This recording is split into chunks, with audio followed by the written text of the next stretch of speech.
Thank you so much. You just have no idea how warming and how generous that welcome is, your love is, your affection, and I'm gratified by it. I'm sorry that we got here a little bit late and a little bit short.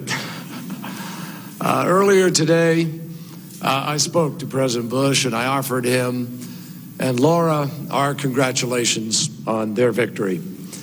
We had a good conversation. And we talked about the danger of division in our country and the desperate need for unity, for finding the common ground, coming together. Today, I hope that we can begin the healing. In America, John Kerry lost to George W. Bush. John Kerry was effectively Al Gore 2.0. Hillary Clinton was John Kerry 2.0.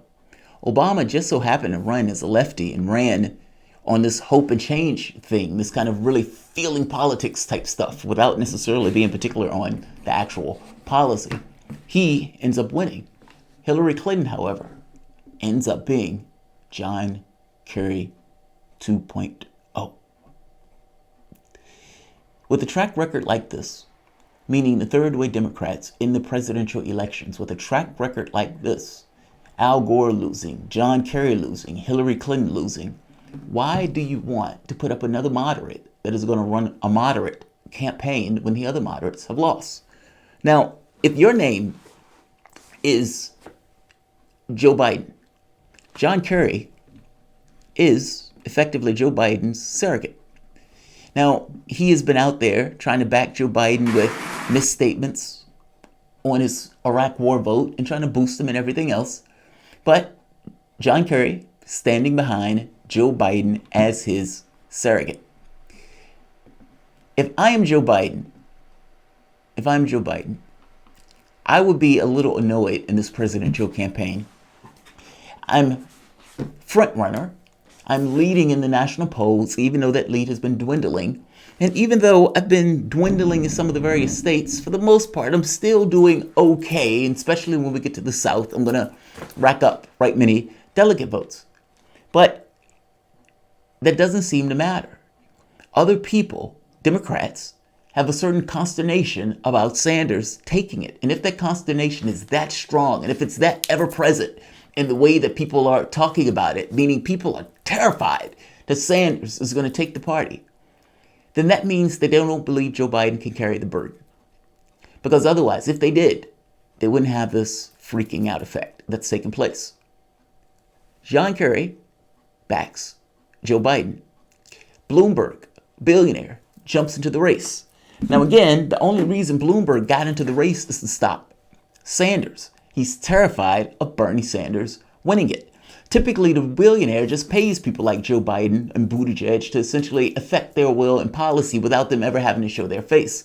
But in this case, again, you have a situation where they don't believe Joe Biden can carry the burden. And so the billionaire, instead of just giving him money, jumps into the race himself to affect his class's interests. What are you thinking if your name is Joe Biden at this point? This is Bloomberg's guy. This Bloomberg guy, listen to what he says. In fact, I'll let you hear what he says on the flip side. The point I want to point out, though, is people are freaked out over Sanders taking it, meaning they don't believe Joe Biden can carry it. Then this comes out today.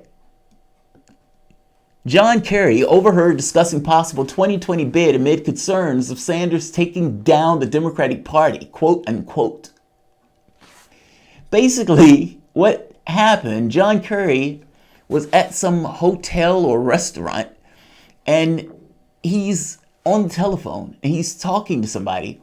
And when he's talking to somebody, he's making this point, at the restaurant, he's making this point about what he would have to do to jump into the race for 2020.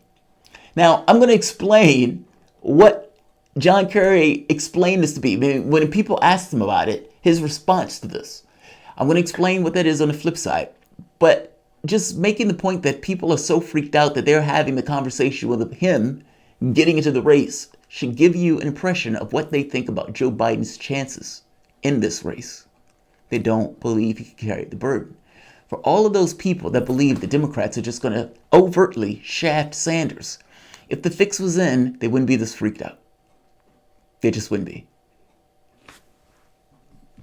Let's talk. Welcome to a late night soapbox.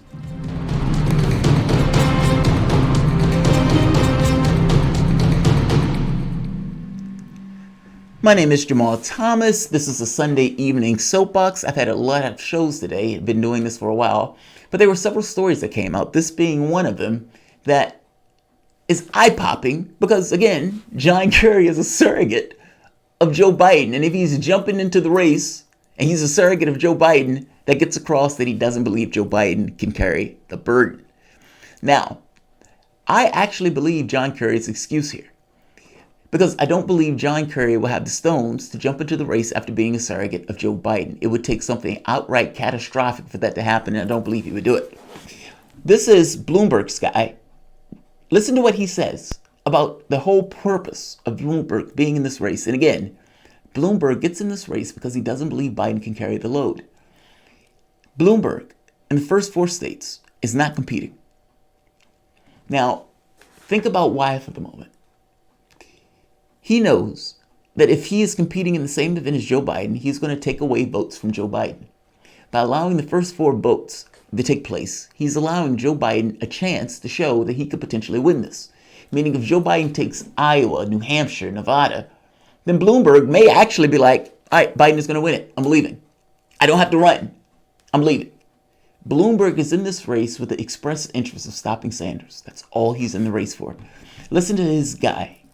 The more that Bernie Sanders rises, the more, and I see this very much now happening already among my activist Democratic friends, the more people are getting scared about a Bernie Sanders candidacy for 2 reasons. First, because they think he'll lose, and second, they think if he wins, he'll implement the kinds of policies that I outlined a few minutes ago, which... Think about that. Think about that. Now, which one do you think is more? They think he'll lose. Now, keep in mind, I've just given you a list of Democrats that failed, that are just like Joe Biden. They think he'll lose, or, and I think it's more apropos, they think he will implement the policies that he's been running on. Yes, he would implement the policies that he has been running on. That is exactly what he'll do, and exactly why people are voting for him. Let's keep going, though, because I think that one matters more. Not that he'll lose. It's widely understood that Sanders would have bullied Trump in that last election, and going into this election, he is the strongest candidate to put up against Donald Trump, not a Joe Biden. With the time that you are in, over 40% of the people in our workforces are at low-wage jobs. That is almost half of the country in a job that is either low wage or essentially minimum wage. How do you live on minimum wage? Those people are backing Sanders because they realize that their material life will be benefited by having Sanders in that office. So yes, they believe that he's going to implement those policies. And I'm glad that Bloomberg's people believes that he's going to implement those policies, meaning there's a consensus around the guy being authentic. So I appreciate that. Thank you. Let's keep going. The billionaire. Why is this billionaire in the race? Are so far away from the center of the Democratic Party. So there's a lot of activity around trying to, quote, stop Bernie, although it isn't called by that just yet. And that's and Mike Bloomberg can well play a role in that as an alternative to Bernie Sanders. But as you also point out, for that to happen, Biden has to, in effect, not do as well as people expect. Whether it's second, third, or fourth, Biden has to weaken in the course of these first 4 early primaries. If Biden wins Iowa and then New Hampshire, let's say, and he's obviously strong in Nevada, strong in South Carolina, it may well be game over. Well, thanks for the honesty. It may well be game over. Notice what he's saying. Look, if Joe Biden does well in these first 4 states, then Joe Biden might have it. He might own it. Now, his point is, Joe Biden is the only one that's going to hurt Joe Biden. Bloomberg is not going to add to that pain. Bloomberg is only going to add to that pain if it looks like Joe Biden is failing. And if he is failing, Bloomberg is going to be the alternative to Joe Biden. That's the point that he's making. Meaning, there is a coalition of people that is running around the notion of stop Sanders, even though they don't want to officially call it stop Sanders yet. And that coalition of people is looking for any possible way to derail Sanders. His point is Bloomberg can play a role in that if Joe Biden looks like he's just failing. Meaning if Sanders is running away with it, Bloomberg may be the alternative to Sanders, the billionaire to hold back the night. What do you think about this if your name is Joe Biden? Because the fact is, Joe Biden is not going to get out of the race after the fourth round. He is still going to be in the race as you go through those next few states. And even if Joe Biden is weakened, Bloomberg is going to be stripping votes from Joe Biden in those states, which means that the entire point of him being in the race is to some degree undermined if Joe Biden stays in the race. There is no reason to believe that Joe Biden is going to get out of this primary, which means that every state that Bloomberg is in and is competing with Joe Biden, they're splitting their votes. In the process of trying to stop Sanders because he's so freaked out, he ends up hurting the guy that has the opportunity to do it. Amazing. And now Joe Biden has to deal with this indignity. He has to deal with that. So, right here. Former Secretary of State John Kerry, one of Joe Biden's highest profile endorsers, was overheard Sunday on the phone in Des Moines hotel explaining what he would have to do to enter the presidential race amid the possibility of Bernie Sanders taking down the Democratic Party / down whole. Sitting in the lobby restaurant of the Renaissance Savory Hotel, Kerry was overheard by an NBC News analyst saying, "Maybe I'm fucking deluding myself here," and explaining that in order to run, he'd have to step down from the board of Bank of America and give up his ability to make paid speeches. Kerry said donors like venture capitalist Doug Hickey would have to raise a couple of million, adding that such donors now have the reality of Bernie Sanders. Meaning, if you want to avoid Bernie Sanders getting in that race and taxing the shit out of you and putting through these policies that is going to benefit the middle class and the poor, and putting out policies, meaning if he's successful, it makes it clear to the nation that these things were possible and the Democratic Party just wasn't for those things. And you ask, well, why weren't they for those things? Is it because the incrementalism stuff, that they take cash and the way that they go about their way, meaning they take massive amounts of cash and the best they can do is incrementalism, so they pretend as if all of this other stuff is impossible? This guy's not taking that cash. That guy is working specifically for the poor, the middle class, meaning the overwhelming majority of this country. That's his mission. That's what he's always been his mission for the last 30, 40 years. That's who he is. He's authentic about it. That freaks out the 1%. The 1% that puts money in the pockets of Democrats freaks them out, which means it also freaks out the Democrats, who has a worldview that for the most part is akin to the people who are putting money in their pocket. And they know that if he wins, they lose political power, meaning third way Democrats.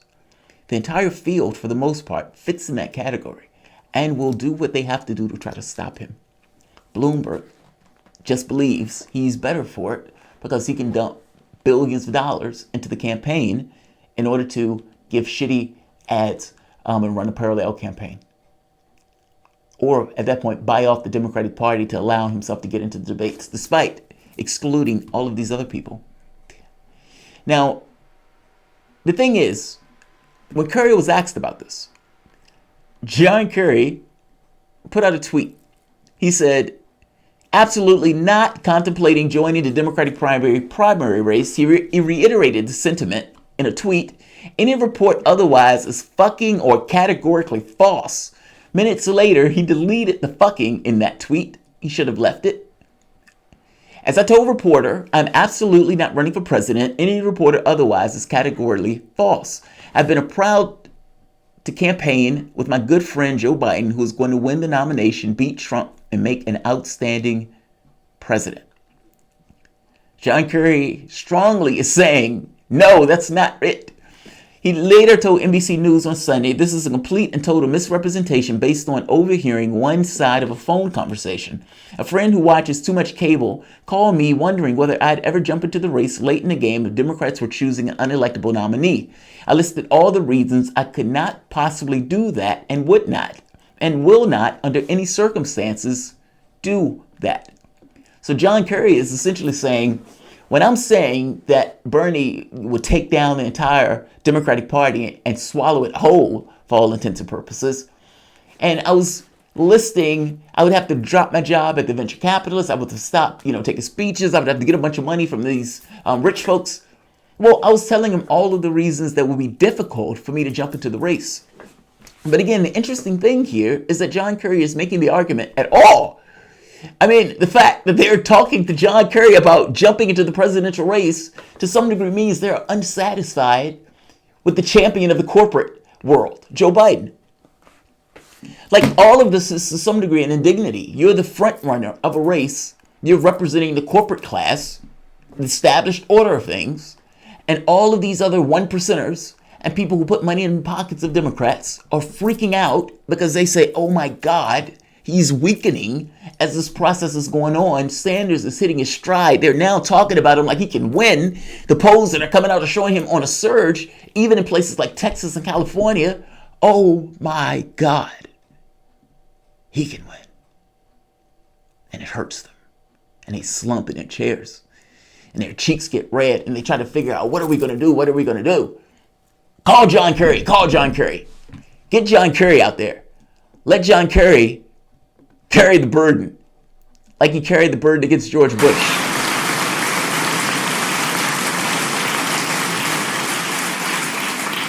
In America, it is vital that every vote count and that every vote be counted.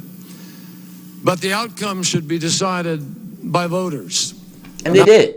They chose George Bush. They chose George Bush. Just like they did when Al Gore lost, just like they did when Hillary Clinton lost. In all those cases, you've essentially had a candidate that was effectively Joe Biden, year after year after year. And 3 times, Joe Biden 1.0, 2.0, 3.0 loss. The guy who did win was Obama, and he pretended to be effectively Bernie Sanders. He gets in office and he's fooled everybody with that notion because of the way his rhetoric went. What I do appreciate about Obama, though, is he's inoculated people to some degree to this soaring rhetoric. Just because people give a good speech doesn't necessarily mean that they are the thing that they're speaking about in that speech. People can say anything they want. What matters are the policies. And to some degree, having an Obama do that, con people in that way, I would wager hurt Clinton going into the next race. I mean, the guy screamed hope and change. He gives 95% of the gains to the top 1%. Yeah, that dings a little bit. That hurts. So the next guy who comes up and is speaking purely about policy, and he has a track record, he's authentic. That's the guy we thought Obama was. I trust that guy, that much more so.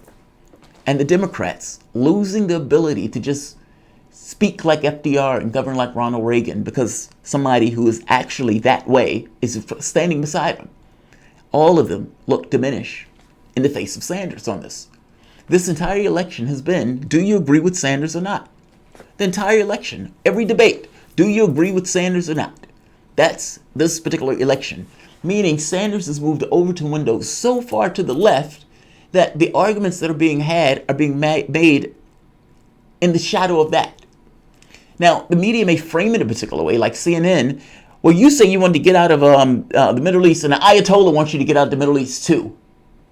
Are you fucking kidding me? So CNN may do that, but still, the framing of the question boils down to, do you agree with Sanders on these host of issues or not? That's a shift. Now, whether these guys realize that's a shift or not is secondary. But that's a shift. That's actual public support for a particular candidate. The socialist thing doesn't seem to bother people and change his support. And so you have the situation where these guys are still looking for people to jump into the race and try to hold back Sanders, missing the point that all of those guys are the same person. If the public is rejecting one of them, the public is going to reject multiples of them. The people who are supporting Sanders are not going to be pulled away in order to go for anybody that they will put up to try to hold back Sanders. Meaning, unless you're putting up another Sanders, call it good night.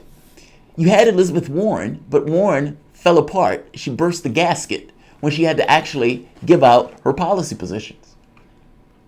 She was your chance of stopping Sanders.